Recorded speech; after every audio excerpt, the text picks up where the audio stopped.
그 결과가 나왔습니다. 검사하시는데 힘든 사항은 없으셨어요? 주무시는데? 잔뜩 붙여가지고 좀 불편했습니다. 힘드셨죠? 네, 불편했습니다. 아주. 맞아요. 그래도 검사하니까 잘 하셨어요. 네네. 그래서 저희가 결과지를 환자분용으로 이렇게 한 장짜리로 저희가 드리고 있고요. 결과를 간단하게 설명드려요. 제일 중요한 지수는 AHI라고 시간당 무호흡과 저호흡이 얼마나 있나 하는 그 지수가 제일 중요한 지수예요. 무호흡은 10초 이상, 호흡이 없는 게 무호흡인데 그다음에 저호흡은 내 평균 호흡보다 4% 이상 떨어지는 게 저호흡이에요. 그걸 합쳐서 5번 이상인 경우에 이제 수면 무호흡이라고 하는데 경도가 5번에서 15번, 중등도에서 15번에서 30번, 심도가 30번 이상이신데 저는 환자분은 네. 시간당 그 AHI라는 지수가 49.4회세요.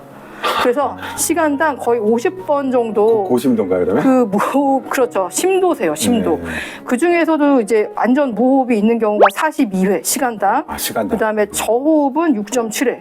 그래서 저호흡보다 무호흡이 많으신 거는 아주 심하신 거예요. 네. 그래서 어떤 자세에서 주로 많았나 저희가 이제 조사를 해봤더니 아마 긴장을 하고 주무셨는지 그 85%에서 똑바로 누워서 주무셨고요. 그 무호흡도 종류가 있거든요. 네네네. 그 막혀서 생기는 무호흡이냐 아니면 뇌 쪽에서 아예 명령을 내리지 않은 중추성 무호흡이냐 그것이 혼합된 거냐 그것이 나타나는데 거의 85%가 막혀서 생기는 네. 수면 무호흡이 나타나신 거예요. 탄소가 얼마나 떨어졌냐 하면은 81%까지 떨어졌어요. 혈중 산소 농도는 일상적으로 네. 생활할 땐 100%가 유지되거든요.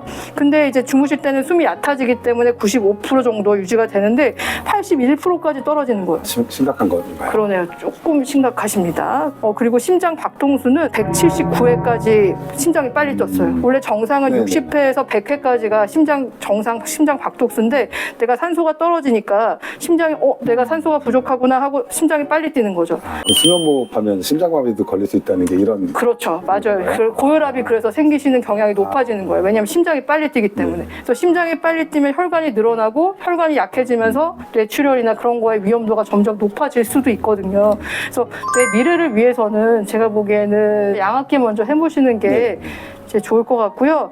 양압기는 처음부터 이렇게 하실 수는 없고 얼마나 압력을 줘야지 내 산소가 잘 유지가 되나를 측정하는 적정 압력 검사라는 게 있어요. 그래서 한 번 더 주무시면서 검사를 하셔야 돼요. 그 검사도 물론 도움이 되고요. 그날이 양압기를 사용하는 1일이 되는 거예요. 아, 그날부터 그렇죠. 양압기 제가 사용. 그렇죠. 그날부터 갖고 가시는 거예요. 그 제가 사용했던. 그렇죠. 갖고 가시고 그날부터 저희가 세팅을 해드려요. 아, 이분은 이 정도 양압기에 압력을 드려야지만 잘 주무시는구나 하고 세팅을 해드리기 때문에 그 세팅을 갖고 가시고 요즘에는 이게 어플로 조정이 되기 때문에 얼마나 잘 사용하시는지 저희가 와이파이로 자동으로 알 수가 있거든요. 그래서 중간중간에 저희가 잘 못하고 계시면 전화를 드릴 수도 있어요.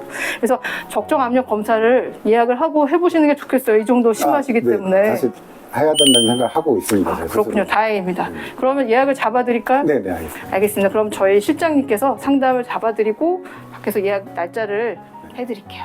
네, 감사합니다.